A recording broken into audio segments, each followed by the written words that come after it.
दोस्तों, इस वीडियो में आप देखेंगे एक फैंटेसी थ्रिलर मूवी की कहानी। रहस्य और रोमांच से भरपूर ये मजेदार फिल्म आप लोगों को काफी पसंद आएगी, इसलिए वीडियो को पूरा आखिरी तक जरूर देखें। तो चलिए अब कहानी शुरू करते हैं। फिल्म की शुरुआत में बताया जाता है कि एक समय यूरोप के उत्तर और दक्षिण राज्यों में दुश्मनी और लड़ाई की वजह से भीषण अराजकता फैल गई। दक्षिण के राजा गामोर की शैतानी नीतियों की वजह से जनता त्रस्त हो चुकी होती है। इसी दौर में गामोर के सैनिक पूर्व के एक छोटे राज्य के जज नेमार को पकड़कर उसे गामोर के दरबार में ले जाते हैं। उस वक्त गामोर अपने दरबार में अपनी काली शक्तियों से किसी को सजा दे रहा होता है। वो अपने सैनिकों से पूछता है, ये किसे लाए हो तुम लोग? तो नेमार उसे अपना परिचय देते हुए कहता है, मैं पूर्व के राज्य का जज नेमार हूँ। आपके सैनिक सीमा पार करके मुझे मेरे घर से जबरदस्ती यहाँ उठा लाए हैं। इस पर राजा गामोर कहता है, मेरे आदमी उन लोगों की तलाश कर रहे हैं जिनके बारे में भविष्यवाणी की गई है कि वो मेरे शासन के खिलाफ खड़े होंगे और दक्षिण और उत्तर के राज्य को एक कर देंगे। नेमार कहता है, लेकिन मैं उनमें से नहीं हूँ। आपके सैनिकों को कोई गलतफहमी हुई है। तो गामोर कहता है, वो तो अभी पता चल जाएगा। ये कहकर वो नेमार के सिर पर हाथ रखता है और अपने काली जादू के जरिए उसकी यादों को देखने लगता है, लेकिन उसमें उसे कुछ ठीक से समझ में नहीं आता। इसलिए वो अपने सैनिकों से कहता है, इसे शैतानी आग के पास ले जाकर पूछताछ करो और जानकारी मिलने के बाद इसे मार देना। ये सुनकर नेमार उनसे कहता है, ये गलत कर रहे हैं आप। हालांकि सैनिक नेमार की चीख पुकार को दरकिनार करके उसे बेड़ियों में जकड़ लेते हैं और शैतानी आग के पास ले जाने लगते हैं। रास्ते में वो सिपाही उसे घसीटते और टॉर्चर भी करते हैं। चलते चलते दिन ढलने लगता है तो सिपाही एक जंगल में रुककर आराम करते हैं। इस दौरान प्यासा नेमार एक सिपाही से पानी मांगता है, पर वो सिपाही उसे पानी देने के बजाय उसके हाथ पर थूककर बाकी सिपाहियों के साथ उसकी हंसी उड़ाने लगता है। नेमार उनसे कहता है, जानते हो मुझे जज क्यों बनाया गया था? क्योंकि मैं लोगों के हाव भाव और तौर तरीके देखकर उनके बारे में काफी कुछ बता सकता हूँ। ये कहकर वो पहले सैनिक के बारे में कुछ बताता है। इससे वो सैनिक हैरान रह जाता है। इसके बाद नेमार पानी ना देने वाले नीग्रो सैनिक से कहता है, तुम्हारे पिता के तुम्हारी माँ के साथ अच्छे संबंध नहीं थे।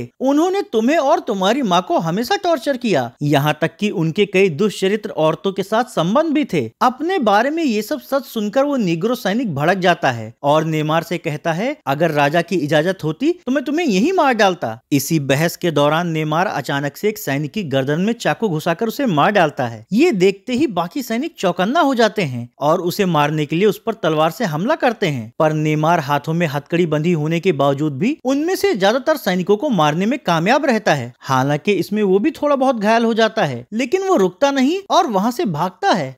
थोड़ी देर बाद एक सिपाही गामार को नेमार के भाग जाने की सूचना देता है, तो गामोर गुस्से में उसे अपनी काली शक्ति से भस्म कर देता है और फिर अपने एक खास दानव दूत से कहता है, अपने आदमियों के साथ जाकर उसे जिंदा ढूंढ कर लाओ। दानव दूत कहता है, महामहिम क्या उसे ढूंढना जरूरी है? क्योंकि अभी हमें ये नहीं पता है कि जिन लोगों के बारे में भविष्यवाणी की गई थी वो उनमें से है भी या नहीं। गामोर कहता है, कुछ तो जरूर है उसमें, इसलिए तुमसे जितना कहा गया है उतना करो।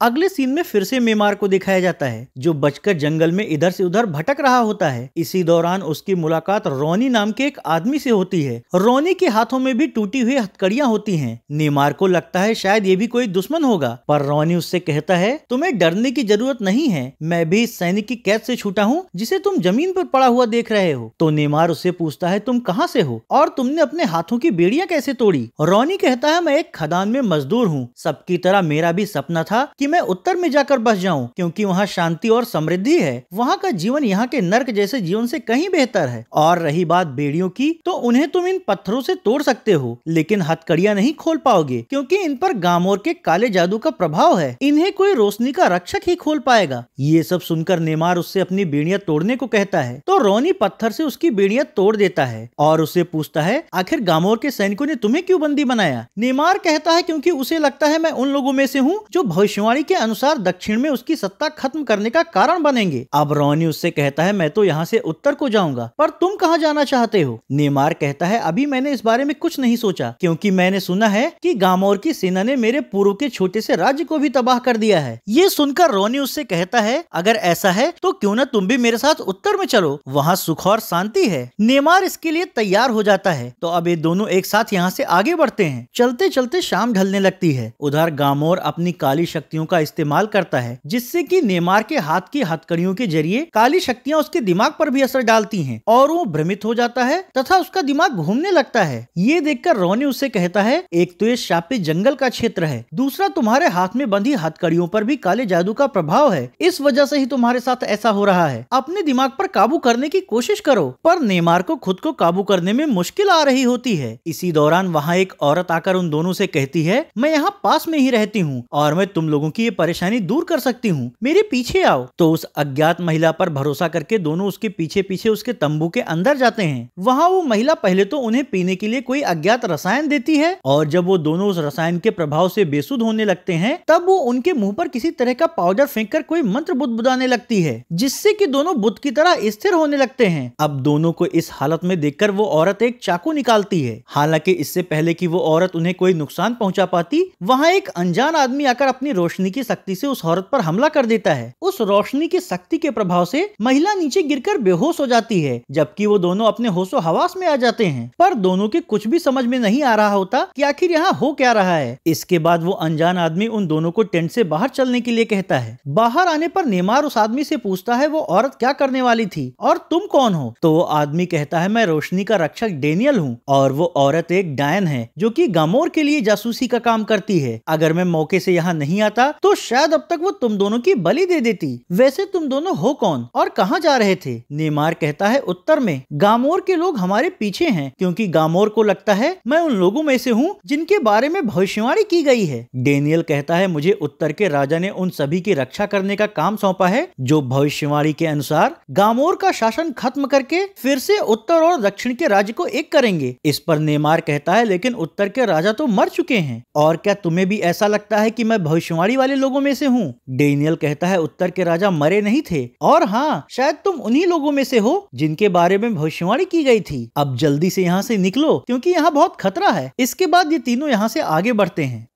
सुबह होने पर रास्ते में डेनियल उन्हें बताता है कि गामोर एक बड़ी सेना लेकर उत्तर पर हमला करने की योजना बना रहा है। अगर उसे इस हमले से पहले नहीं रोका गया तो अनर्थ हो जाएगा। ये लोग बातें करते हुए आगे बढ़ ही रहे होते हैं कि तभी इन्हें टीले से नीचे मैदान में ढेर सारे सैनिकों के तंबू दिखते हैं। नेमार कहता है, आखिर इतनी बड़ी सेना यहाँ क्या कर रही है? तो डेनियल कहता है, इन्हें गामोर उत्तर पर हमला करने के लिए इकट्ठा कर रहा है। इन सैनिकों में कई ऐसे लोग भी हैं जो युद्ध नहीं लड़ना चाहते, लेकिन गामोर उन्हें डरा धमकाकर युद्ध के लिए मजबूर कर रहा है। इस पर नेमार कहता है, ऐसे तो सब कुछ तबाह हो जाएगा। डेनियल कहता है, हाँ, लेकिन अभी उम्मीद है। अगर युद्ध से पहले गामोर मारा जाए तो सब कुछ रुक सकता है। फिलहाल तो तंबू लगाकर आज हमें यहीं रुकना पड़ेगा। अगले सीन में डायन का तंबू दिखाया जाता है, जहां गामोर का दानवदूत आकर उससे पूछता है कि कहां गए वो लोग। डायन कहती है, मैं उन्हें अपने जाल में फंसाने में कामयाब हो गई थी, लेकिन रोशनी के रक्षक डेनियल ने यहाँ कर मुझे बेहोश कर दिया। दानवदूत उसकी नाकामी से बहुत नाराज होता है, इसलिए उसका गला दबाकर वो उसे मार डालता है। फिर रात होने पर जंगल में आग के पास बैठे नेमार को दिखाया जाता है। वो डेनियल से कहता है, पहले मुझे लगता था कि ये सब कहानियां हैं। डेनियल कहता है, ये सब हकीकत है। पहले उत्तर और दक्षिण पर एक ही राजा का शासन था, चारों तरफ खुशहाली और शांति थी। तब गामोर और उसके पिता राजा के सेवक हुआ करते थे। गामोर के पिता के मरने के बाद गामोर के अंदर लालच और बुराई ने जन्म लिया और राजा बनने की लालसा में उसने कुछ लोगों के साथ मिलकर राजा के खिलाफ बगावत कर दी। हालांकि उत्तर के राजा की सेना ने उसे और उसके लोगों को हराकर दक्षिण की सीमा से बाहर भेज दिया, पर दुष्ट गामोर ने हार नहीं मानी। उसने काली शक्तियां हासिल की और बदला लेने के लिए उत्तर के राजा के साथ लड़ाई लड़ी। इस लड़ाई में बचने के लिए राजा ने अपनी मौत का झूठा नाटक किया।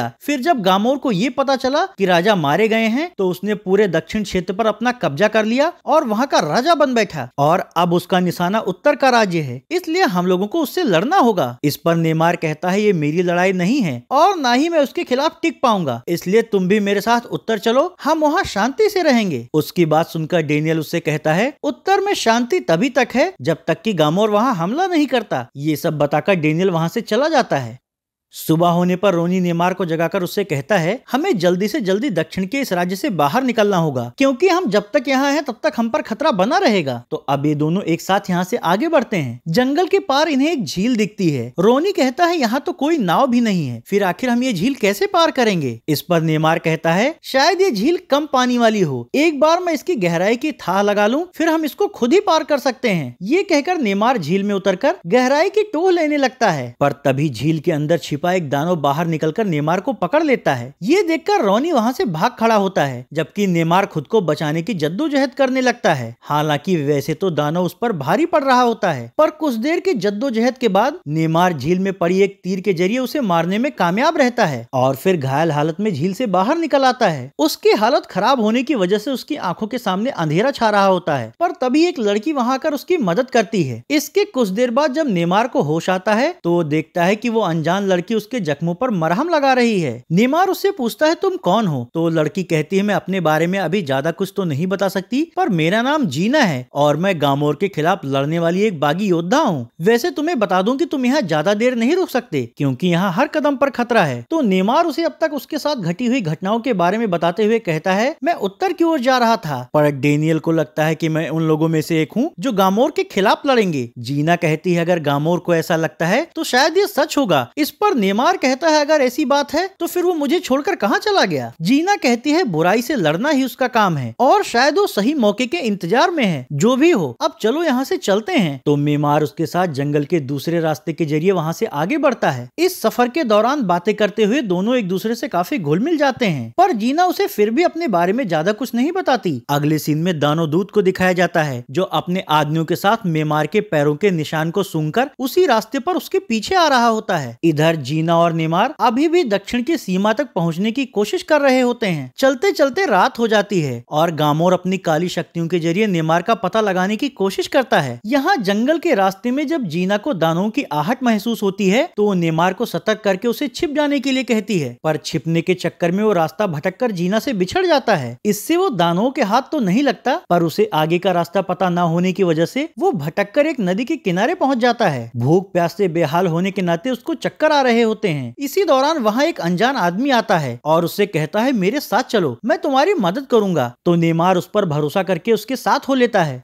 फिर रात होने पर जब नेमार की आंख खुलती है तो खुद को एक पिंजरे में कैद पाता है और वहाँ दो दानव उसकी निगरानी कर रहे होते हैं। इसी बीच जीना और डेनियल दबे पांव वहाँ आते हैं और एक दानव पर हमला करके उसे मार गिराते हैं। फिर जीना नेमार को पिंजरे से आजाद करती है, जबकि डेनियल दूसरे दानव को मार रहा होता है। नेमार जीना से पूछता है आखिर मैं यहाँ कैसे आया? तो जीना कहते हैं जिस आदमी ने तुम्हारी मदद करने का नाटक किया उसी के जरिए। वो भी गामोर का एक जासूस है और गामोर नहीं चाहता कि तुम यहाँ से भाग पाओ, इसलिए हमें जल्दी से यहाँ से निकलना होगा। डेनियल कहता है हाँ, क्योंकि मेरी जानकारी के अनुसार कई सारे दानव सैनिक इसी ओर आ रहे हैं। तो अब जैसे ही ये लोग यहाँ से आगे बढ़ते हैं वैसे ही एक दानव फिर से इनसे लड़ने आ जाता है। ये देखकर जीना डेनियल से कहती है तुम नेमार को यहाँ से लेकर जाओ, तब तक मैं इससे निपटती हूँ। ये कहकर वो उस दानव से भिड़ जाती है। दोनों में जोरदार लड़ाई होती है और आखिरकार जीना उसे मारने में कामयाब रहती है। फिर सुबह होने तक डेनियल नेमार को लेकर पूर्व की ओर जाता है। वहाँ सब कुछ तहस नहस हो चुका होता है। घायल हालत में जिंदा बच गया एक आदमी नेमार से कहता है जज आपने आने में बहुत देर कर दी, गामोर के सैनिकों ने सब कुछ खत्म कर दिया है, उससे बदला जरूर लेना। ये सब विनाश देखकर नेमार का खून खौल उठता है और वो डेनियल से कहता है अब मैं उत्तर नहीं जाना चाहता बल्कि गामोर से लड़ना चाहता हूँ, भले ही इसमें मेरी जान क्यों न चली जाए। ये दोनों बातें ही कर रहे होते हैं कि तभी जीना भी वहाँ आ जाती है। तो नेमार उसे गले लगाकर उससे कहता है अब गामोर का खात्मा ही मेरी जिंदगी का एकमात्र मकसद है। इसके बाद ये लोग यहाँ से आगे बढ़ते हैं, पर थोड़ी ही देर में कई सारे दानव सैनिक इन्हें घेर लेते हैं। उन्हें देखकर डेनियल जीना से कहता है तुम नेमार को बचाओ और मैं इनसे निपटता हूँ। तो जीना नेमार को लेकर एक किनारे चली जाती है, जबकि डेनियल दानव दूत से लड़ना शुरू कर देता है। वहीं कुछ दानव सैनिक जीना और नेमार तक भी पहुँच जाते हैं। तो जीना नेमार को बचाने के लिए उनसे भिड़ जाती है। अब उधर डेनियल कुछ दानवों से लड़ रहा होता है और इधर जीना और नेमार। इस लड़ाई के दौरान ही गामोर खुद वहां आ जाता है। उसे देखकर जीना उस पर तीर से हमला करती है, लेकिन गामोर उसका तीर पकड़ लेता है। तो जीना उस पर कुल्हाड़ी से वार करती है, पर वो उसे भी पकड़ लेता है। लड़ाई के दौरान जख्मी होकर जमीन पर पड़ा नेमार ये सब देख रहा होता है, जबकि जीना भी गामोर के आगे बेबस होती है। अब गामोर जीना से कहता है शायद तुमने इसे अपना पूरा सच नहीं बताया होगा कि पहले तुम एक वैश्या और हत्यारन थी जो मेरे लिए काम किया करती थी। जीना कहती है मैं बहक गई थी और वो मेरा अतीत था, लेकिन मुझे अपने उस अतीत पर पछतावा है। है। गामोर कहता है इस पछतावे से तुम्हारे पाप नहीं धुलेंगे, तो जीना कहती है मैं तुम्हें खत्म करके अपना पाप धो लूंगी। दोनों की इस बहस के दौरान ही मौका देखकर नेमार कुल्हाड़ी से गामोर के पैर पर जोरदार वार करता है और फिर जीना को संभालने लगता है। इससे गामोर गुस्से से तिलमिला उठता है और नेमार का गला दबाकर उसे मारने की कोशिश करने लगता है। हालांकि अब इससे पहले कि वो उसे मार पाता, उत्तर का राजकुमार वहां आकर जमीन पर अपना हाथ रख देता है। उसके हाथ से निकली शक्तियों से जमीन में जोरदार कंपन होता है, जिससे कि नेमार गामोर की पकड़ से छूट जाता है। उत्तर के राजकुमार को वहां देखकर सभी लोग चौंक जाते हैं। गामोर उससे कहता है अब तक कहां छिपे थे तुम? राजकुमार कहता है मैं सही वक्त का इंतजार कर रहा था। भविष्यवाणी के अनुसार जब नेमार के वार से तुम्हारे शरीर से रक्त बहता तब तुम्हें खत्म किया जा सकता है, और ये घटनाक्रम अब पूरा हो चुका है, इसलिए मैं अब सामने आया। ये सुनते ही गामोर अपनी शक्तियों से उस पर हमला करता है, लेकिन राजकुमार अपनी रोशनी की शक्ति से उसके हर हमले को विफल कर देता है। इसके बाद वो गामोर को समझाते हुए कहता है बुराई और अंधकार ने तुम्हें क्या से क्या बना दिया है, खुद को संभालो और उजाले की ओर लौटाओ। लेकिन काली शक्तियों से ग्रसित गामोर उसकी बातों को अनसुना करते हुए अपनी पूरी ताकत से उस पर हमला करने की कोशिश करता है। आखिरकार उसे हार ना मानते हुए देखकर राजकुमार अपनी रोशनी की शक्ति से उसे मार डालता है और फिर नेमार, जीना और डेनियल को लेकर उत्तर में अपने राज्य की ओर चला जाता है। वहाँ वो नेमार से कहता है तुम्हारी माँ उत्तर से ही थी, अब तुम जीना के साथ पूर्व में जाकर अपने राज्य की पुनर्स्थापना कर सकते हो, जबकि दक्षिण की राजगद्दी की जिम्मेदारी मैं डेनियल को सौंपता हूँ। हालांकि काली शक्तियाँ पूरी तरह से खत्म नहीं हुई हैं और जल्दी ही वो कोई नया मोहरा चुनेंगी, इसलिए तुम लोगों को सतर्क रहना होगा। इस तरह ये फैंटेसी फिल्म ही खत्म हो जाती है।